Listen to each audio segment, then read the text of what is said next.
Hare Krishna. The immortal tales channel की ओर से मैं मनोज कुमार आप सभी का स्वागत करता हूं। तो आज के इस वीडियो में हम श्रवण करेंगे पुरुषोत्तम मास के कृष्ण पक्ष में पड़ने वाली एकादशी के बारे में। इस एकादशी का नाम जो है परम एकादशी है।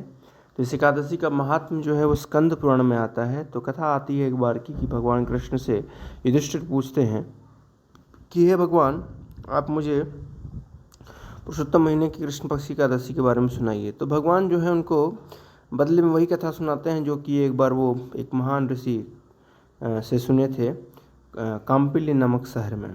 तो भगवान उस कथा को सुनाते हुए कहते हैं कि एक समय की बात है कि काम्पिल्य नामक शहर में एक बड़ा ही पवित्र धनी ब्राह्मण रहता था। उसका नाम था सुमेध।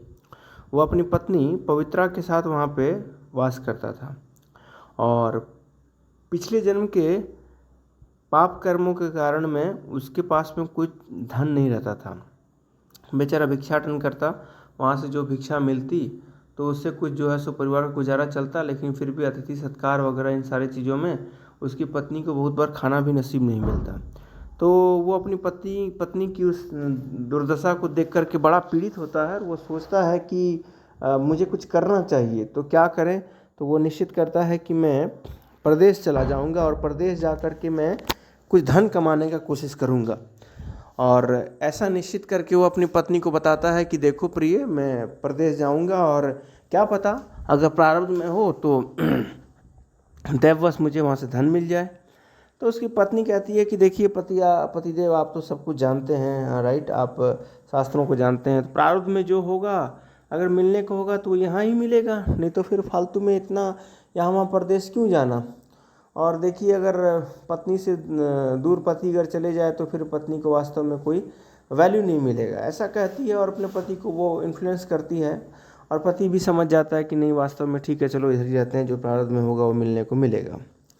तो अपने पत्नी के कथनानुसार वो निश्चित करता है कि ठीक है, वो कहीं नहीं जाएगा, वो यहाँ पे ही रहेगा। तो इधर पे वो जब वो रह रहा था तो एक बार की बात है कि एक ऋषि होते हैं, उनका नाम होता है कौंडिन्य ऋषि।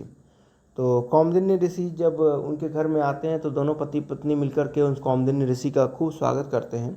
और कौंडिन्य ऋषि उनके आचरण से बड़े प्रसन्न होते हैं। और कौंडिन्य ऋषि जब उनकी सारी स्थिति को जानते हैं तो उनको एक सजेस्ट करते हैं कि आपको पुरुषोत्तम महीने के कृष्ण पक्ष की एकादशी का पालन करना चाहिए। और वो कथा बताते हुए कहते हैं कि किस प्रकार से इस एकादशी का सबसे पहले पालन कुबेर ने किया था। तो बदले में शिव जी ने प्रसन्न होकर के उसको देवताओं का खजांची बना दिया, कैशियर बना दिया।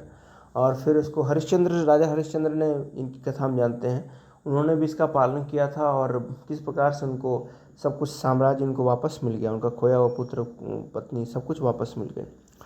तो कहते हैं कि जो कोई भी भगवान कृष्ण को अतिशय प्रिय एकादशी को का अगर पालन करता है, खास करके पुरुषोत्तम महीने की एकादशी, तो फिर क्या कहना। तो इस प्रकार से कौंडिन्य मुनि उनको इस एकादशी का महात्म बताते हुए सब कुछ कहते हैं और उनको एक और व्रत पंचरात्रि की व्रत का भी पालन करने का तरीका बताते हैं।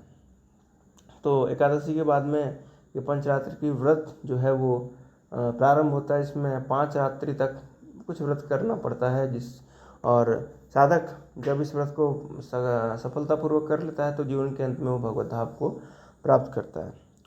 तो उन्होंने इस प्रकार से उस व्रत का कठोरता के साथ पालन किया। और जैसे उनका जब व्रत का उद्यापन का समय आया तो ब्रह्मलोक से एक भगवान की प्रेरणा से एक युवराज आता है और उनको बहुत सुंदर एक मकान और सब कुछ धन धान्य स्वर्ण मानिक आभूषण सब कुछ प्रदान करता है। और जीवन के अंत में वो दोनों पति पत्नी सुमेध और उनकी पत्नी पवित्रा, वो दोनों भगवत धाम को जाते हैं। और इस प्रकार से भगवान ने इस कथा को श्रवण करते सुनाते हुए युधिष्ठिर को कहते हैं कि जो कोई भी इस एकादशी का पालन करता है वह मेरा प्रिय हो जाता है और जीवन के अंत मेरे धाम को आता है।